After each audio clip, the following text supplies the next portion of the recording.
Vamos lá, meus irmãos, continuando aqui nossa gravação do nosso 6º dia de Teologia Sistemática 1, Bibliologia. Continuando aqui o resumo do Gruden. Eu vou compartilhar com vocês. Vamos lá. Lemos aqui o 4, o item 4. Agora vamos ler o item 5. Leia para nós, Maísa, por gentileza. A inerrância superestima o aspecto divino das Escrituras e negligencia o aspecto humano. Essa objeção mais geral é levada pelos que alegam que os defensores da inerrância dão tanta ênfase ao aspecto divino das Escrituras que subestimam o aspecto humano.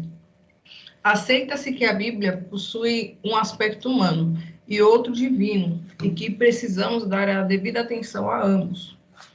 Entretanto, os que levantam essa objeção quase que invariavelmente insistem em que os aspectos verdadeiramente humanos das Escrituras devem incluir a presença de alguns erros nas Escrituras. Joia.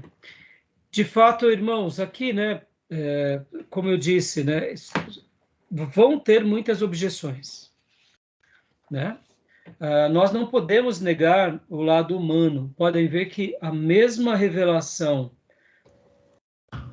divina, que parte de Deus, ela não omite os nossos pecados, as nossas feiuras, nem mesmo dos grandes homens de Deus, como é o caso de Moisés, de Abraão. Então a gente tem que ter, claro, um equilíbrio em saber como tudo se deu, até mesmo o processo da revelação. Pode ver que Deus ele se revela de uma forma paulatina, mas a gente também não pode desconsiderar o lado divino. Eu não sei se vocês já notaram que muitas vezes, até pregadores, eu diria, bem conservadores, quando eles estão falando um pouco sobre a questão, vamos supor, de um texto de Paulo, eles destacam tanto Paulo, que tem vezes que a impressão que dá que parece que eles esquecem que foi o Espírito Santo usando Paulo. Já notaram algo assim em alguns pregadores? Eu diria até conservadores, pregadores letrados, teólogos. Eu noto que a gente não pode ir para um lado assim extremamente. O equilíbrio faz parte, mas eu não sei se vocês estão entendendo o que eu quero pontuar. Vocês já notaram que, como, por exemplo, a pessoa está citando Davi e ela põe Davi de uma forma tão, eu diria, elevada, que ele esquece que Davi, na realidade, foi um canal, um instrumento. Então, há sim, de fato, o lado divino e há sim o lado humano, e que no processo da revelação, Deus ele faz questão de saber se comunicar com esse vaso, ao ponto em que tanto a pessoa que recebe a instrução quanto a história que está ali inserida naquela revelação, Deus vai mostrando de forma, eu diria, quase que com paciência e misericórdia, dando também, vamos dizer assim, o direito de dúvida para quem está recebendo a revelação. Quer ver um exemplo disso, irmãos? Esdras é um exemplo disso. Esdras, quando ele recebe a incumbência, quando ele recebe a vocação, ou quando ele tem aquele desejo de ir reparar as muralhas, pode ver que a maneira em que Neemias, eu quero me dizer, quando Neemias ele cita, faz a citação, se Esdras possivelmente estava escrevendo sobre Neemias, a maneira em que Neemias vai vivendo a sua experiência é uma revelação em tempo real. É uma revelação que vai acontecendo por meio das obras em que ele faz, e a maneira em que Esdras registra, dá para ver que é uma revelação que é um pouco diferente da revelação de Jeremias, que Deus dava palavras a Jeremias, que Deus dava sentenças a Jeremias. Ou seja, cada caso é um caso, cada contexto é de uma forma. Nós não temos assim um padrão fechado. A gente tem Só um minuto, meu irmão. A gente não tem um padrão fechado, a gente tem, então, várias construções. Por isso que a gente não pode a gente não pode desconsiderar o divino, pelo contrário, a gente tem que destacar ele, mas a gente também tem que dar direito de dúvida ao aspecto humano. Por exemplo, irmãos, quando o anticristo se levantar sobre a terra, a gente vai poder ter certeza que é o anticristo? No primeiro momento, não. A gente vai deduzir.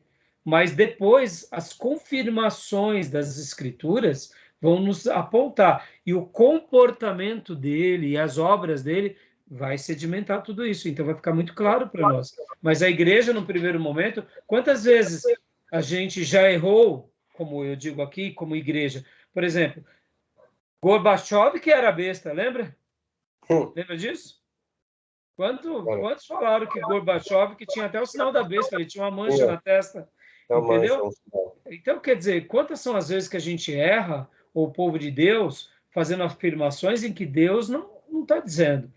Então, a profecia, ela se autocumpre, né? Tá bom? Tudo bem? Até aí, beleza? Eu achei interessante essa parte aí, porque eu observo bastante isso. Eu vejo alguns pregadores subestimando demais, estimando demais alguns personagens bíblicos. Parece que são super-heróis. Parece que não é Deus que usa. Parece que assim, a integridade de Paulo parece que potencializa Paulo como se fosse ele divino. Exatamente. E não é, exatamente. Aí o que nós devemos ter o equilíbrio, né, Júnior? É mostrar o seguinte, não, Paulo, ele alcançou esse patamar, esse pedestal, ele alcançou esse pedestal, vamos dizer assim, assim como numa Olimpíada, mas por quê? Porque ele foi dedicado, ele foi entregue, mas podem ver que Paulo teve seus momentos de crise, de incógnita, de ser esbofeteado por 3 vezes por Satanás, ou seja, ele também foi um ser humano. Então, indiferente que ele foi um humano e que ele foi usado na revelação, uma coisa é humano, outra coisa é revelação. E para eu consolidar essa parte aqui, isso me faz lembrar aquilo que o próprio Paulo diz sobre o vaso é de barro, mas o vaso é de barro, mas o que a essência que está dentro desse vaso, que ela é especial, né? Fala, pastor Johnny. Não. Era só complementando o que o senhor falava mesmo. Mas a excelência do poder é de Deus, né? A excelência do poder é de Deus, ou seja, o vaso é vaso. Mas quando Deus usa o vaso, é Deus usando o vaso. Então, bem colocado aí por vocês, tá bom? E o 6 aqui, há alguns erros evidentes na Bíblia. Pode ler, Maísa, por gentileza?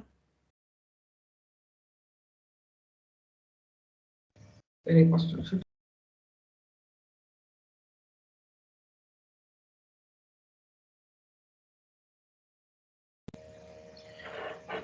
Há alguns erros evidentes na Bíblia. Essa última objeção de que há erros claros na Bíblia é feita ou inusitada. Vou deixar aqui umas janelas que abriram aqui. Desculpa. Foi insinuada pela maior parte dos que negam a inerrância e, para muitos deles, a convicção de que realmente há erros nas escrituras é um fator importante que os convence a questionar a doutrina da inerrância. Joia. O autor, o Gruden, ele vai dedicar uma página inteira a esse comentário, e deixa eu fazer aqui apenas um apontamento. Você já deve ter visto, se não viram, vocês vão ver, que existem certas versões bíblicas que alguns grupos vão falar que são melhores do que outras. E quando a gente vai estudar manuscritologia ou crítica textual, isso é um assunto da matéria crítica textual. Uma das matérias mais difíceis do seminário, mais difíceis, é a crítica textual. É muito difícil essa matéria, é muito difícil. Nós não temos ela aqui na nossa grade.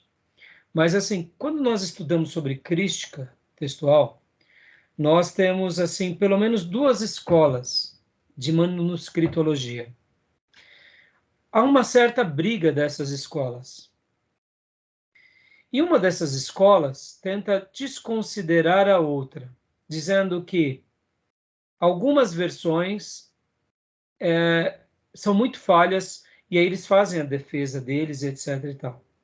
É uma discussão, como eu disse para vocês, é uma matéria bem interessante, vale a pena conhecer um pouco sobre o assunto, ler sobre o assunto, mas o que eu quero destacar aqui, geralmente quem começa a questionar as escrituras, ou vai para uma dessas, se torna um discípulo de uma dessas escolas e cria ali uma briga muito acirrada, eu já notei que muitos que se enveredam para isso, irmãos, acabam, sem que percebam, acabam admitindo que a Bíblia contém erros.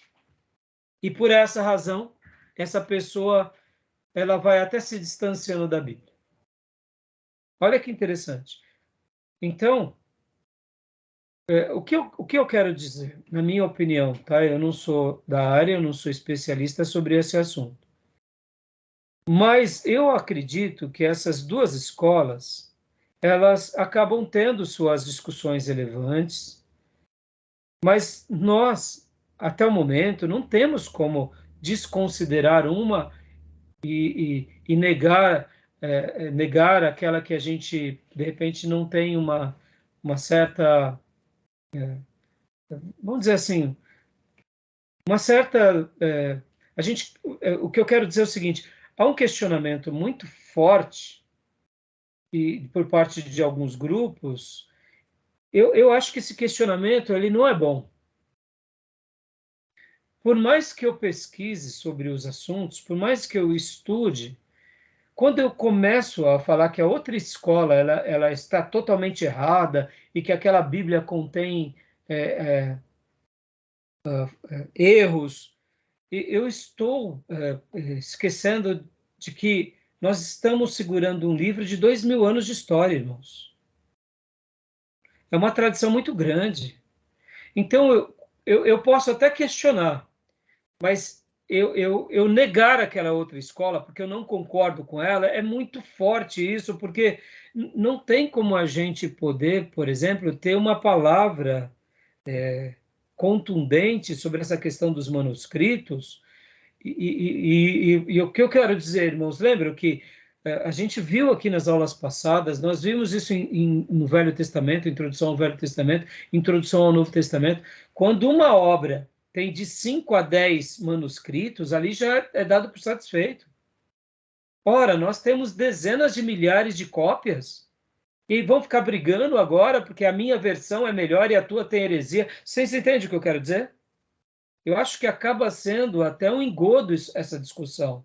Eu sei que ela é uma discussão legítima para manuscritologia, para crítica textual, mas vamos dar o direito da dúvida de que todas essas escolas de manuscritologias, elas têm o direito delas. Elas têm a validade. Porque, irmãos, quando a gente pega um texto, um códice do ano 500, irmãos, a gente está pegando um códice que foi do ano 500. A gente está no ano 2023. Oh, meu Deus do céu. A gente está trabalhando num códice de 1.500 anos. E hoje nós estamos vivendo um momento, eu diria, ímpar na história, que a gente pode averiguar o fato, mas a gente tem que lembrar que muitos irmãos nossos, a história foi um rolo compressor. Houve martírio, houve destruições de igrejas, destruições de líderes. Então, como que eles preservavam esses textos? Era na unha, era com coragem, era guardando as 7 chaves. Não era uma coisa como nós hoje, que você pega e manda um e-mail, está lá na nuvem, você tem o texto. Você entende o que eu quero dizer, irmãos? Você tem o vídeo, você tem a foto. Era um texto que muitas vezes sofria alterações, o manuscrito sofria a decomposição. Então, quer dizer, essas escolas de autocrítica, na hora que elas entram nessa briga ferrenha, na minha opinião, elas criam, elas não estão vigiando, na minha opinião. Porque a gente tem muito acervo. Ou seja, como religião, o maior acervo da humanidade no que se diz respeito à manuscritologia é o nosso. Ora, só aí a gente já não precisa brigar mais nunca. Está entendendo o que eu quero dizer? Nenhum acervo na história da humanidade é tão rico e tão completo quanto o nosso, que é o acervo da Bíblia. Para que a gente vai fazer briga com um grupo achando que os nossos códices é melhor do que o outro e que aquele outro... Eu acho que a gente está perdendo, entendeu? A gente está perdendo. Então fica aqui uma dica, tá? Só para eu pontuar esse último ponto aqui, porque nós não temos essa matéria, né? E eu acho que em cima de discussões de irmãos, teólogos e especialistas que vão muito a ferro e fogo nessa questão, que acaba até abrindo margem para assuntos como esse. Há alguns erros evidentes da Bíblia, entendeu? Lembra que nós lemos na última aula aquela questão lá da arca, 50.070? Os melhores manuscritos. Então, quando a gente pega, por exemplo, a gente tem que dar o direito de dúvida, irmãos. Não foi na revelação o problema, foi na manuscritologia. Tudo bem.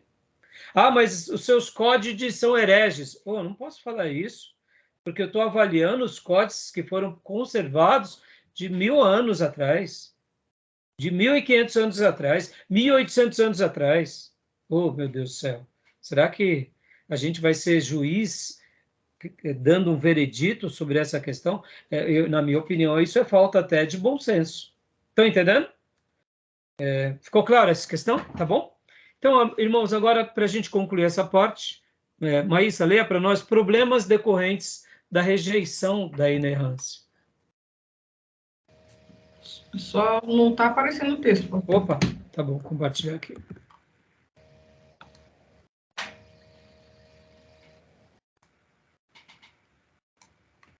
Sim. Os problemas advindos da rejeição da inerrância bíblica não são insignificantes e, quando compreendemos a magnitude desses problemas, somos encorajados não só a afirmar a inerrância, mas também a sua importância para a igreja. Alguns dos problemas mais sérios são aqui alistados. 1. Leia para nós, por favor. 1. Se rejeitarmos a inerrância, teremos de nos confrontar com um problema moral sério. Podemos imitar a Deus e também mentir intencionalmente em questões secundárias? Isso se assemelha à discussão em resposta à quarta objeção acima, mas aqui se aplica não só aos que levantam essa objeção, como também de maneira mais ampla a todos os que negam a inerrância. Efésios 5:1 nos diz que devemos ser imitadores de Deus, mas uma negação da inerrância que ainda defenda que as palavras das Escrituras são inspiradas implica necessariamente que Deus nos falou inverdades intencionalmente em algumas de suas declarações menos centrais das Escrituras. Ou seja, irmãos, esse ponto aqui é muito interessante. A gente não pode... Vamos aqui dizer, né? Ora, se Deus disse algo e não era, então a gente também pode dizer algo que também não seja. Ou seja, vamos colocar uma palavra aqui, é como se Deus dissimulasse. Ora, é uma tolice, né? A gente não pode imaginar uma coisa como essa. Deus dissimulando, ele conta uma coisa que não é. Da mesma semelhança daquele pregador hipócrita que diz, faço o que eu te digo, mas não faço o que eu faço. Deus não é assim, né? Então, é uma coisa séria. A gente não pode admitir isso. Tudo bem até aí? Tranquilo? Sim. Alguma dúvida? Querem fazer algum comentário? Pastor, depois eu queria que o senhor me explicasse melhor a diferença entre inerrância e infabilidade. Infalível, né? Infalível, em ser inerrante e em ser infalível. Porque Então. o que eu vi aqui é que o infalível parece que é maior do que o inerrante, né? Eu não sei. Sim. Na realidade, são duas palavras que são dois conceitos. Uhum. Mas quando eu digo assim que Deus é infalível, eu estou atribuindo a ele um poder. Eu estou atribuindo a ele um poder. E vamos dizer assim, de uma forma bem abrangente. Todas as pessoas sabem que Deus é todo-poderoso. Então, dizer que ele é infalível, que ele é eterno, nenhum problema. Concorda? Seria tranquilo.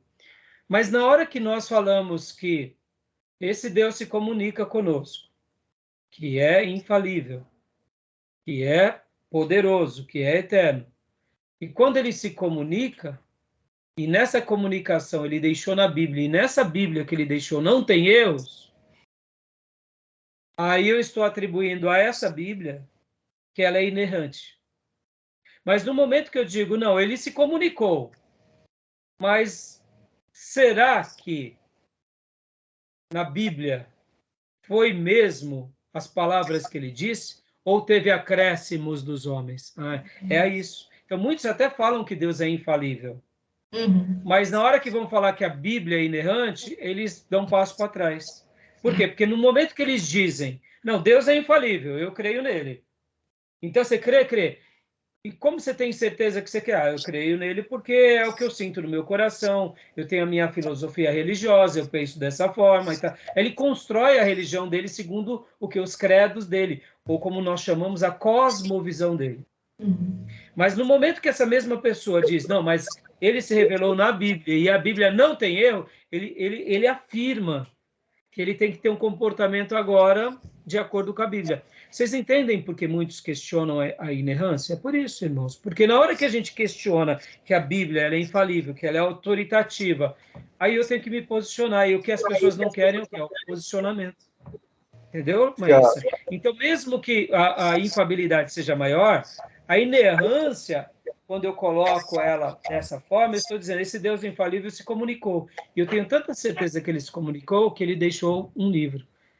Por isso que eu fiz questão de, na primeira aula, ler os 2 textos de Jeremias e de Êxodo. Escreve, Moisés, escreve, Jeremias, todas as minhas palavras. Ou seja, ou eu acredito que Deus, de fato, fez isso, ou não. Na hora que eu acredito, eu estou dizendo o seguinte, bom, agora eu preciso me posicionar. Aí eu posso até dizer, não, a Bíblia, ela é de fato, ela é inerrante. Mas a minha interpretação que eu tenho dela é diferente. Ela não teve falha. Ou seja, mas o que ela está dizendo foi para aquele povo no Velho Testamento e no Novo. Para nós, não. Eu preciso de uma reinterpretação. Olha aí, ó. Eu digo que ela é inerrante, mas na hora da minha aplicação na prática, eu digo, não, não. Estamos no século XXI. Pode ver que a gente não tem mais escravo. Então, não, desculpa. Naquela época podia, mas hoje não pode mais. Você entende? Ou seja, olha aí, ele está dizendo algo, mas na prática ele precisa, ou seja, ou quando a pessoa não questiona a inerrância, ou ela vai questionar sempre alguma coisa ao longo da construção, entendeu? Sim. Ficou mais claro? Sim, sim. E fala, Júnior. Uma questão aí que ela falou da infabilidade aí da Bíblia, eu entendo que a infabilidade tem relação com o poder de eficácia da palavra, que difere de conter erro, né? Não entendi. Júnior? Não entendi. Não... O poder, a infabilidade está relacionada ao poder de eficácia da palavra. Que é diferente de conter erro. O poder de eficácia da palavra. Eu não consegui entender direito, Júnior. De verdade, eu não assimilei.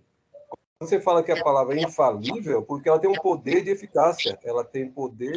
Sim, sim. Tá. De conter erro. Ela tem um poder de eficácia, de mudar, de transformar. Eu acho que é essa a ideia de poder de eficácia. Essa palavra tem poder. Ela é eficaz. Ter erro já é outra questão. É diferente.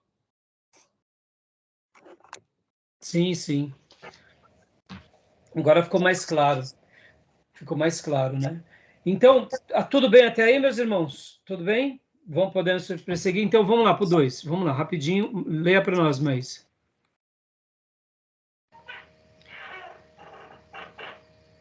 2. Se rejeitarmos a inerrância, começaremos a questionar se realmente podemos confiar em Deus em tudo que nos diz. Opa, olha só. Em outras, antes de lermos, aqui essa frase já está querendo dizer o seguinte. Olha, a gente vai colocar sob o xeque-mate o caráter de Deus, revelado nas Escrituras. Será que é assim mesmo? Aí uns vão dizer, não, Deus é eterno, ele é o criador de tudo. É por isso que eu não creio na Bíblia. Você está entendendo? Então, quando nós admitimos a inerrância, nós estamos admitindo, não, ele se comunica, é uma palavra que é eficaz, é infalível, ele deixou de forma perfeita, como ele perfeito é, como tudo que ele faz. No entanto, eu posso descansar na palavra dele como eu descanso na pessoa dele, porque o caráter dele não é questionável. Porque, como você acabou de ler, se rejeitarmos a inerrância, começaremos a questionar se realmente podemos confiar em Deus e em tudo que ele diz. Então, pode ler agora, mas Foi uma isso vez. que Deus disse? Aí, ó. Ó a voz da serpente ecoando na sociedade, na boca dos falsos profetas. É a mesma voz. Exatamente. Ali, vamos parafrasear a serpente? Muito bem lembrado, pastor Johnny. O Eva, é, é, é inerrante mesmo? Entendeu? Só faltou falar isso, né? Parafraseando. Diabo é teólogo, olha só. Hã? Como que é? Como que é? Satanás é um teólogo, safado. Entendeu? Exatamente. Entendeu? Continua, então, por favor, Maísa. Uma vez convencidos de que Deus nos falou inverdades em algumas questões secundárias das Escrituras, vamos perceber que Deus é capaz de nos falar em verdades. Isto terá um efeito nocivo sobre a nossa capacidade de aceitar a palavra de Deus e de confiar nele por completo ou de obedecer a ele plenamente no restante das Escrituras. Exatamente, né? Tá bom? Por isso que eu falei que é nocivo, porque a gente começa a colocar... Ô, irmãos, não tem coisa pior do que a gente duvidar do caráter de Deus. Guardem isso, irmãos. Podem confiar no caráter dele, na pessoa dele, podem confiar na palavra dele, porque ele e a palavra são um.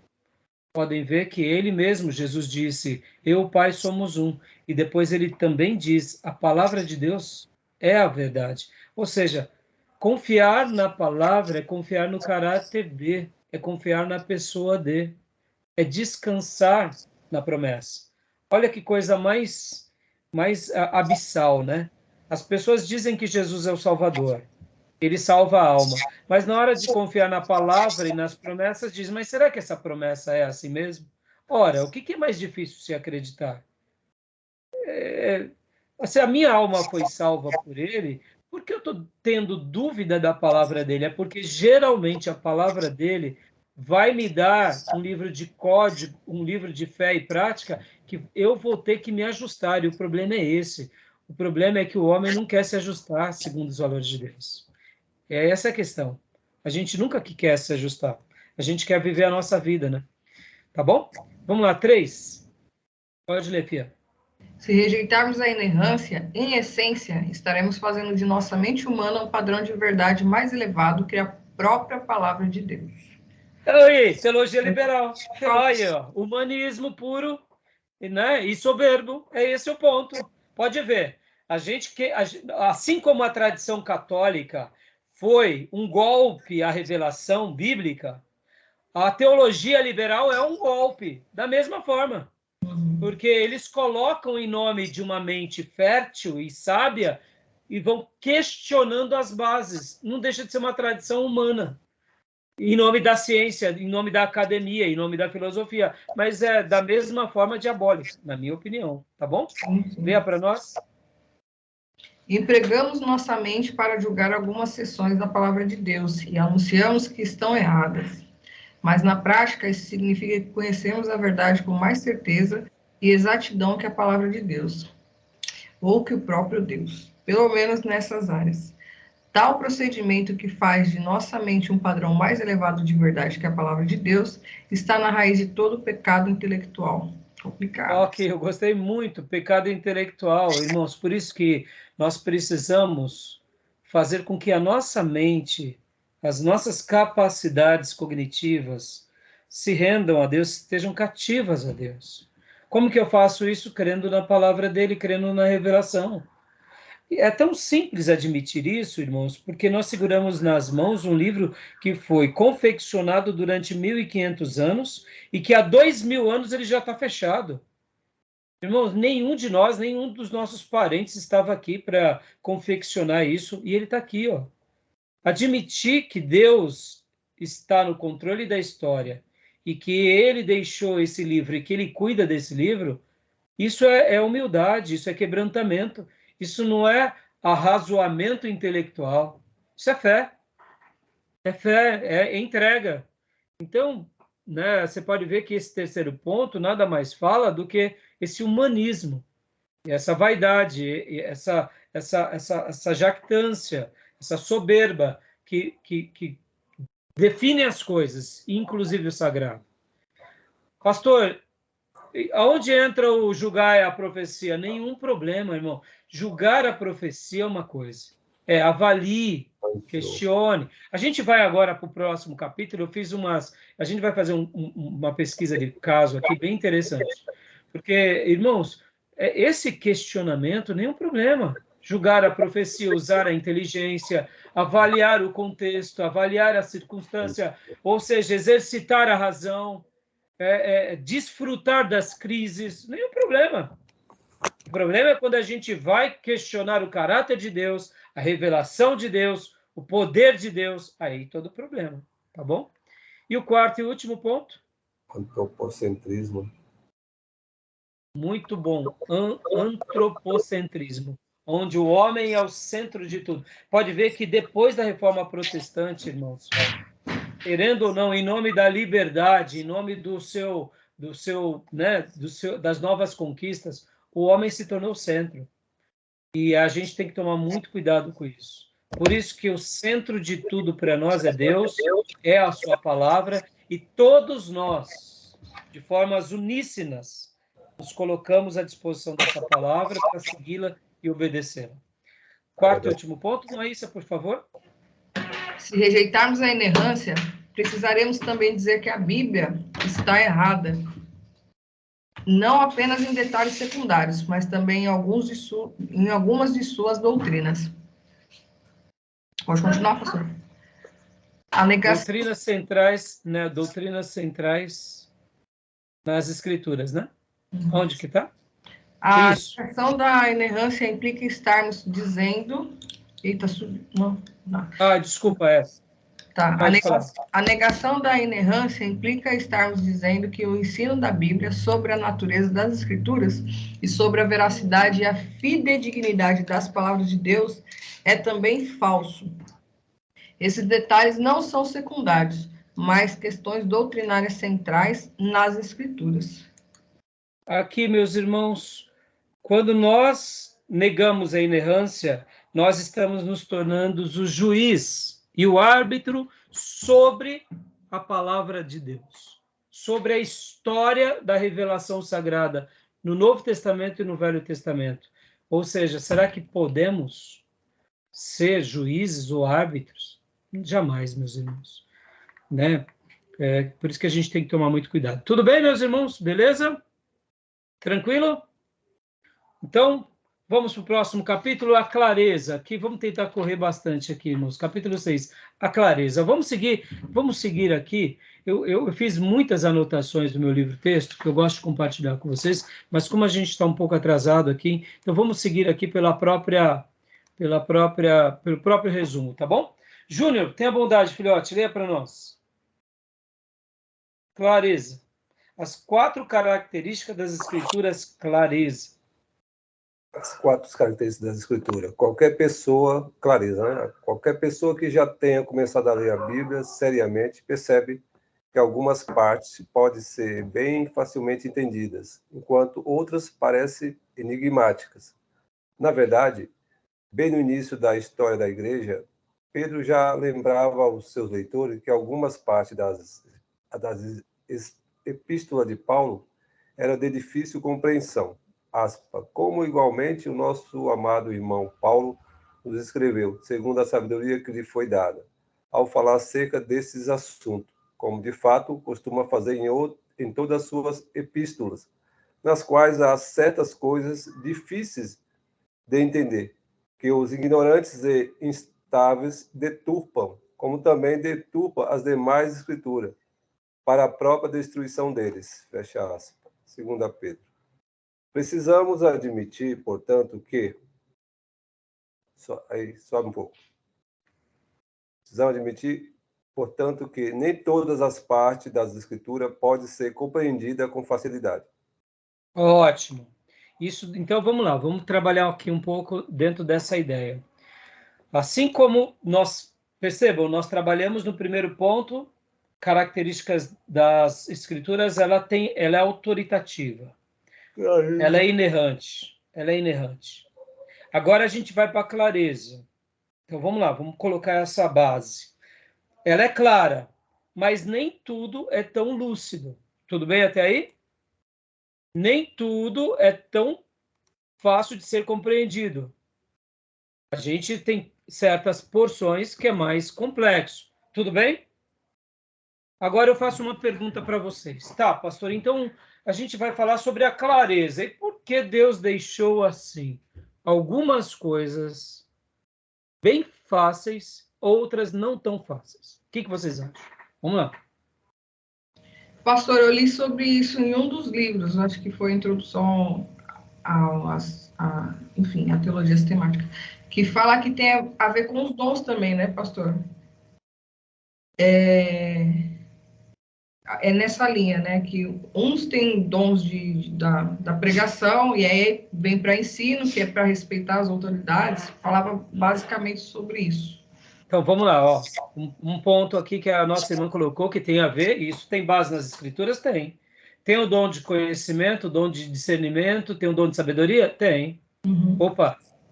Então, Deus, de fato, ao momento em que ele faz com que algumas coisas sejam facilmente compreendidas, mas outras não, isso já dá uma clareza de papéis e de propósito na revelação. Aí já que fala mais? A inerrância da Bíblia também, né? Porque se os dons estão na Bíblia, automaticamente nem todos têm a total visão, né? Então, segunda coisa, irmãos, são vários os motivos, mas eu gostei muito bem, você fez a citação. Que mais? O que vocês... Podem também comentar coisas que vocês leram, coisas que vocês acham. Porque, irmãos, nem tudo que um teólogo escreve, ele escreve segundo a visão dele, ele aborda um ponto. Por isso que eu gosto de ler várias obras clássicas.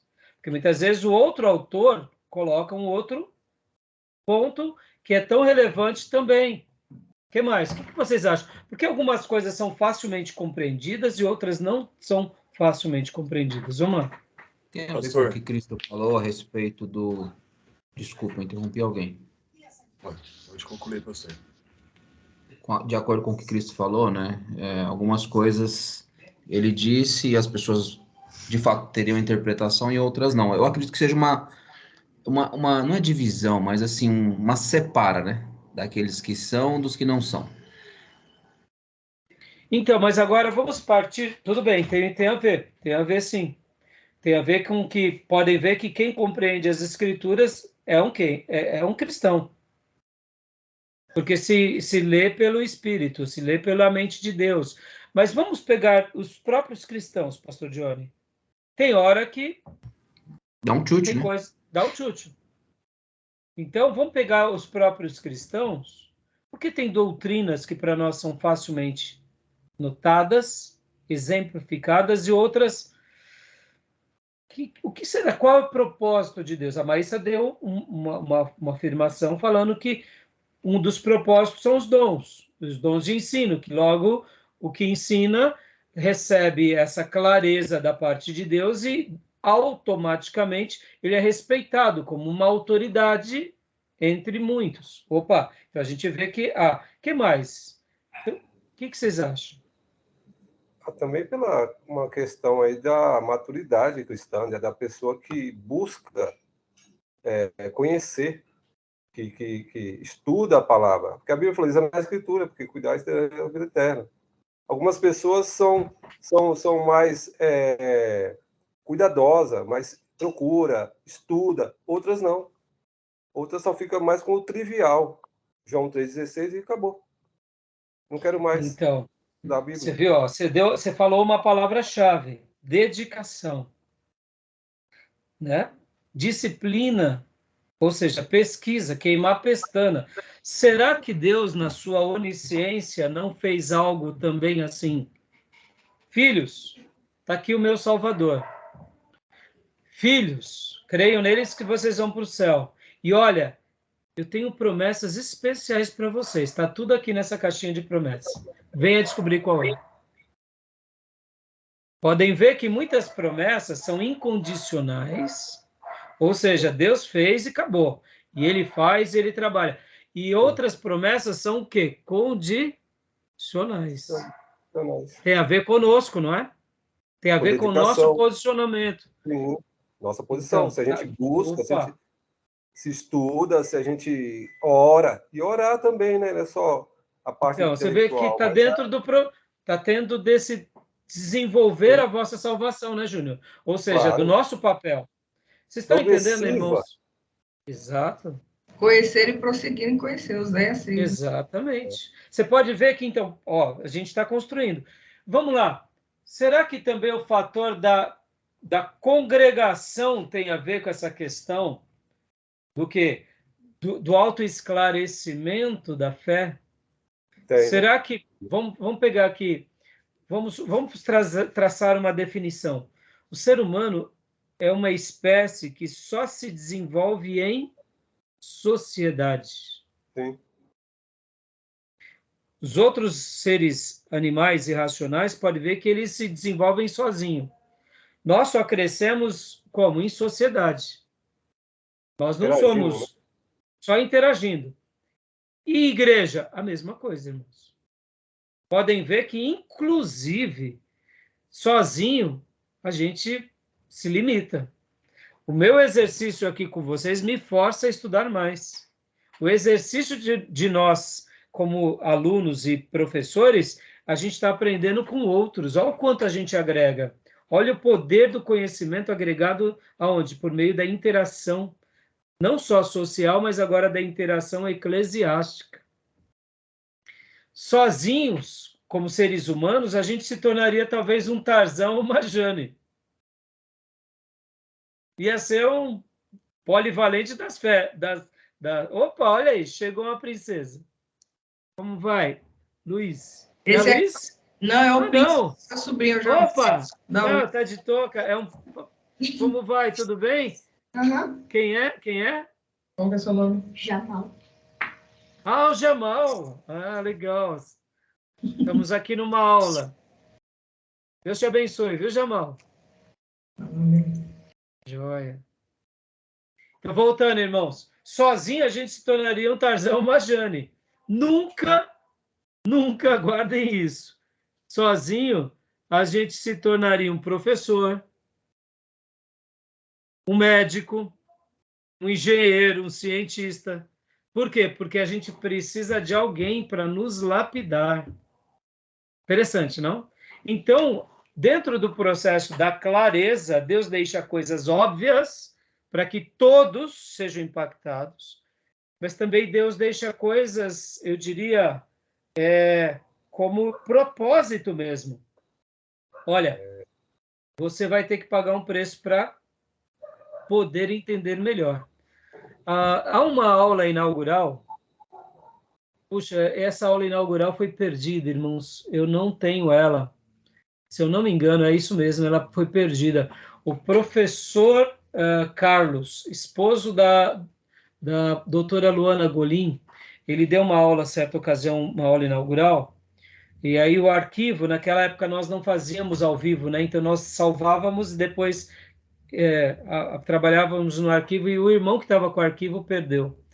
Ele fala uma coisa linda, irmãos, que a maneira em que Deus se revela na Bíblia, você só vai entender certas doutrinas no momento em que você se aprofunda nas entrelinhas.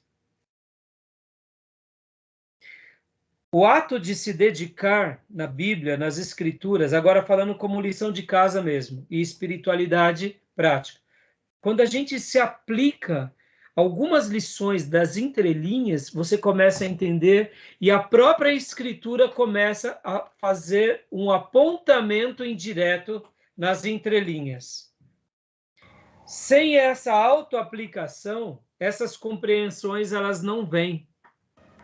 Porque elas precisam que, no caso, o irmão ou o estudioso se aplique a elas. No momento que ele se aplica, é como se Deus, de fato, deixasse tesouros magníficos somente 1 metro depois da terra. Você tem que cavar pelo menos 1 metro. Enquanto você não pega a enxada, pai, vai cavando, você não acha as pepitas. Mas no momento em que você chegou 1 metro abaixo, você fala, pelo amor de Deus, tem tesouro aqui. E é como se na confecção do texto sagrado, Deus fizesse isso de propósito. Então, essa é mais uma explicação. Conheçamos e prossigamos. Tipo assim, meu filho, quer ir? Tem aqui tesouros, mas você precisa de ir mais fundo. E quanto mais fundo a gente vai, mais ouro, mais joia, mais diamante a gente encontra. Podem ver, irmãos, nesse período aqui de aula, um curso médio em teologia, e eu estou estudando teologia já desde os meus 17 anos, ou seja, tem 35 anos. E, irmãos, eu fico encantado. Quanto tesouro tem da parte de Deus e quanto é magnífico nadar e conhecer. Então, a clareza ela é uma das características da Escritura. Agora, existem coisas obscuras que Deus deixou de propósito para que nos impelíssemos a buscá-lo, a entendê-lo. Vou pegar só um ponto aqui para que eu feche esse apontamento aqui. Antes de fechar esse apontamento, deixa eu fazer uma pergunta. Tudo bem até aí? Está ficando claro para os irmãos? Irmã Cleusa, Wesley, Viviane, Dil? Clareza, clareza. Está ficando claro? É claro, clareza. Não se acha tesouro em lugar raso. Exatamente. Pastor. Pode ser, sabe, Júnior, que a gente até encontre algo, por acaso, como essas regiões aí de pedras preciosas em Minas, que a pessoa está andando, chuta uma pedra, quando vai quebrar, é uma pedra raríssima. Pode ser, mas geralmente não está na superfície. Não está na superfície. É uma exceção. Fala, irmã Cleusa. E dentro de tudo isso que o pastor está falando, em Provérbios 25, 2, ele fala, né, que a glória de Deus é ocultar, né? E a dos homens é esquadrinhar. Então, parabéns. Dentro de tudo isso aí, encaixa direitinho, né? Encaixa. Deus, ele faz questão, irmã. Pode ver, irmã, até para nós buscarmos a ele, ele está conosco, mas tem hora que ele não se revela de propósito. Por quê? Porque ele está querendo ver de nós mais interesse. Verdade. Na oração, na busca, no quebrantamento. Dizer que Deus nos abandonou é uma inverdade, ele não abandonou. Mas tem hora que ele fica quieto de propósito. E qual é a lição que nos vem? Deus está querendo se revelar, mas ele está querendo nos chamar mais para perto dele, e o silêncio é uma forma pelo qual a gente tem que ir até ele. Ora, o silêncio pode ser também por causa do nosso pecado, porque entristecemos o Espírito Santo, pode. Mas muitas vezes não é o silêncio do castigo, é o silêncio do vem, meu filho, vem caminhar comigo, eu tenho algo para te ensinar. Isso é fantástico, irmãos. E obrigado por esse texto. E agora, então, para eu fechar isso, quero dar uma ilustração de um acontecimento. Davi, quando levava a arca. Ali ficou claro para todos a lição ou não? Lembram? Davi põe a arca num carroção, Davi faz festa, Davi reúne todo mundo. Vamos fazer 2 paralelos aqui, porque eu usei há pouco aquele episódio da arca, quando abre, e 70 mil ou 50.070 israelitas morrem. Opa, peraí, lá em Bet-Semes, 50.070 ou 70 morrem. Aí eles aprendem, a arca fica lá numa região durante vários anos. Davi quer trazer de volta a arca. E aí Davi põe no carroção, e está tendo uma festa muito linda, muito maravilhosa. e de repente Deus para a festa. Por quê? Porque Uzá encosta na arca e ele morre. Aí eu digo para vocês, naquele momento da revelação, Davi fica como? Davi fica desesperado. Porque um levita morre. E por que ele morre? Porque ele fez o que não podia fazer. O que ele podia fazer? Ele podia segurar nos varais, não podia encostar, mas ele encosta. Por que ele encostou? A gente não tem uma resposta. Deus cumpre a palavra dele. Davi fica contrariado, o texto bíblico diz. E Davi, daquele momento, acapara tudo, e ele só vai retomar tudo depois que consultam os levitas, a família dos coraitas, e remaneja tudo. E em Crônicas, Esdras, ao registrar, diz, citações de Davi, nós fizemos o que Deus não queria. Ou seja, Davi estava reconhecendo que não só foi Uzá, foi ele, foram os sacerdotes, foram os levitas, foi os exércitos, todo mundo estava ali, estava fazendo uma festa para Deus, mas Deus não estava feliz. Por quê? Porque a arca estava sendo levada com carroção. E carroção é projeto de filisteu. Carroção não é projeto de hebreu. Projeto de hebreu é levar a arca nos ombros. Deus tinha dado a revelação para Moisés. A arca se carrega nos ombros. Quando os filisteus levam a arca, eles colocam no carroção por um desespero. Eles não sabiam mais o que fazer. Então, meus irmãos, é muito forte isso. Podem ver que num contexto da revelação, Deus deixou ali coisas difíceis e até permitiu a morte de Uzá. E aí, pastor, Uzá não vigiou, Uzá foi herói. Eu vi um pregador comentando, eu achei bem interessante isso, que na perspectiva dele, Uzá segurou a arca para que não abrisse a tampa, porque se abrisse a tampa, todo mundo ia morrer. Então ali Uzá, olha só que interessante, fez o papel de mártir. Pode ser? Pode ser? Pastor, mas será que ele tinha consciência disso? Bem provável, porque ele era de uma família de levita, e lá em Bet-Semens, algumas décadas antes, os levitas abriram a arca e morreram todo mundo. Os judeus abriram a tampa. Então, é uma incógnita, a gente não sabe. Uma coisa eu sei, ele não podia ter tocado. Mas também outra coisa eu sei, Davi não podia ter colocado no carroção. E o povo não podia... Ou seja, vários erros estão ali. Percebam que na revelação tem coisas que não estão tão claras, Deus deixa de propósito para mostrar, ó, não façam. Interessante, né, irmãos? Pode falar, meu irmão. Então, pastor, também tem uma diferença, né? Entre exaltação a Deus e a santidade, né? Porque, às vezes, a exaltação está acontecendo, mas as pessoas esquecem da santidade de Deus, né? Porque o fato de estar exaltando a Deus não quer dizer que ela está vendo a santidade de Deus. Porque muitas coisas podem acontecer durante uma exaltação, uma emoção, e esquece da santidade, que ele é santo, que ele é puro.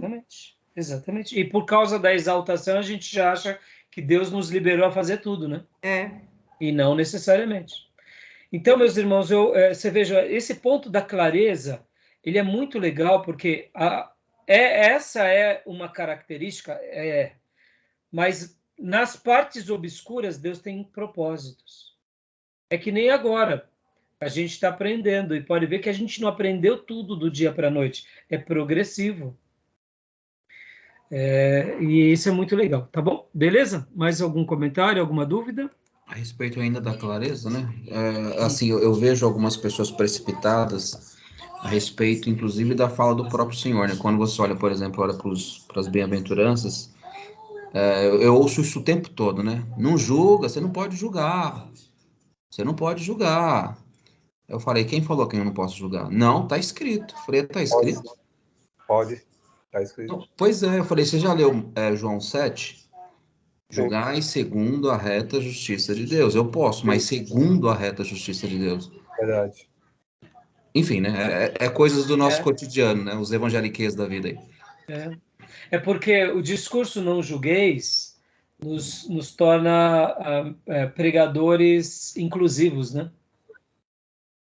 Eu não te julgo, logo eu ensino, não julgue, viu, pastor? Aí eu falo para a irmã, não julgue. Aí, naturalmente, o que vocês vão falar de mim? É mais ou menos a história do Judas, né? Nossa, pegou isso aqui, porque a gente poderia ter pego esse dinheiro aqui, desse frasco de alabastro, e gastado os pobres, né? Então tem uma aparência de santidade maravilhosa e de cuidado com o próximo, né? E no final das contas, o interesse é todo meu mesmo, pegar o dinheirinho. Exato. Esse discurso, ele é um discurso, se a pessoa tem uma teologia errada, ou seja, né, vamos dizer assim, tem pessoas, vamos citar aqui, como a congregação, eles acham que tudo é obra de Deus, que Deus vai fazer a obra. Então, por isso que é Deus que vai fazer a obra. Eles omitem o lado da responsabilidade pessoal. Mas essa ingenuidade deles é uma ingenuidade teológica, sim, mas podem ver que eles conservam isso com piedade. É o que eles acreditam. Deus vai fazer tudo. Está errado, na minha opinião, está errado. Mas eles não estão tendo uma má intenção, porque isso faz parte do corpo de doutrina deles. Deus faz tudo. Então, é Deus que faz. Eu acho que é o lado omisso da prática. No entanto, você vê que eles são honestos nessa questão. Eles agem... É que nem o pentecostal, o avivado, irmãos, que acredita em toda profetada. É uma ingenuidade? É uma ingenuidade, mas ele tem uma fé pura. Mas é ingênuo.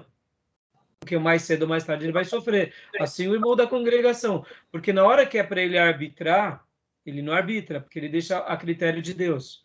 Ou seja, parte das escrituras ele acredita, que é nessa soberania, mas na outra parte ele não acredita, que é na responsabilidade. Então eles acabam sendo, sim, errados nisso. Mas você vê que essa ingenuidade não é uma má ingenuidade. Agora, o não julgueis, no nosso contexto mais neopentecostal, teologia contemporânea, ele é mais perigoso ainda, porque é uma igreja inclusiva que me dá autorização para fazer o que eu quero e te fazer o que você quer e a gente viver a nossa vida sem julgamento de ninguém. Eu não sirvo para uma vida assim, mas eu não nasci para isso. Por isso que eu fico careca. E você falou sobre a congregação, eles parecem um robô, né? Parecem um robô. E esse está automatizado, e às vezes nem tanto pela palavra, mas pela instituição, pela igreja. Você podem ver que neles, eles creem na Bíblia. Olha que interessante. Eles creem na inerrância? Creem. Pode ver que Deus falou. Não é assim? Só que eles não estudam. Então, esse que é o ponto. Eles acham que tudo vem do Espírito Santo. E eu lembro que eu falei que a gente ia fazer um case? Vamos ver se vai dar tempo. Mas, então, assim, eles acreditam que a Bíblia é a palavra de Deus. Só que, ao mesmo tempo, eles têm ali uma cegueira, né? Com relação a isso. E é uma pena. É uma pena. Só para esclarecer ou acrescentar, eu já estudei um pouco sobre isso. Eles não acreditam na palavra de Deus, eles acreditam que contém a palavra de Deus. Só para informar. Eles acreditam que contém. Então, mas, Júnior, assim, pelo menos, né, naquilo que eu já estudei também, pesquisei, até convivi com vários líderes da congregação, eles não questionam, por exemplo, a autoridade da Bíblia, eles leem. Sim, mas que é assim, como eles... então... Houve uma mudança. Eu acompanhei, houve uma mudança do dogma dele. Antigamente era assim, agora eles acreditam que contém a palavra, não é a palavra de Deus, contém a palavra de Deus. Interessante. Então, depois eu vou até pesquisar isso sobre essa questão que eu não estava sabendo. Irmã Cleusa, a irmã ia falar alguma coisa? Não, eu digo assim, o perigo da gente acreditar em tudo, né? Porque tem um rapaz que a mulher dele ficou grávida e fez ultrassom e era um bebê, mas um rapaz da igreja falou para ele que ia ser 2. Ele comprou roupa para 2 bebês, fez o quarto para 2 bebês, falou para todo mundo na empresa, ele é motorista de ônibus, falou para todo mundo na empresa que ele ia ter 2 filhos, e a mulher foi para o hospital e teve um filho só. E aí ele teve que sair do serviço porque não aguentou as pessoas falar um monte de coisa para ele, né? Mas ele acreditou no que uma pessoa disse para ele. Você vê, irmãos, e por isso que aí onde entra, né? Você vê, é uma pessoa de fé, mas é uma pessoa ingênua. E é isso que eu digo, a gente coloca muitas vezes a fé na pessoa, e não na palavra. Verdade. E a nossa fé não tem que estar na pessoa, tem que estar na palavra. Se a pessoa falar a palavra, é uma pessoa que está transmitindo corretamente, né? Que pena. Mas com certeza, irmã, alguém ganhou bastante roupinha de bebê. Ou então o neném ficou com bastante. Alguém ganhou. Então tá joia, irmãos. Uma questão semântica, né, pastor, no final das contas. Como que é? Era uma questão semântica. Sim. Vai sustentar o filho de alguém, não quer dizer que seja o seu. Alguém ganhou. Joia. Eu vou fechar então aqui e a gente vai abrir o último bloco, tá bom, meus irmãos? Vamos lá.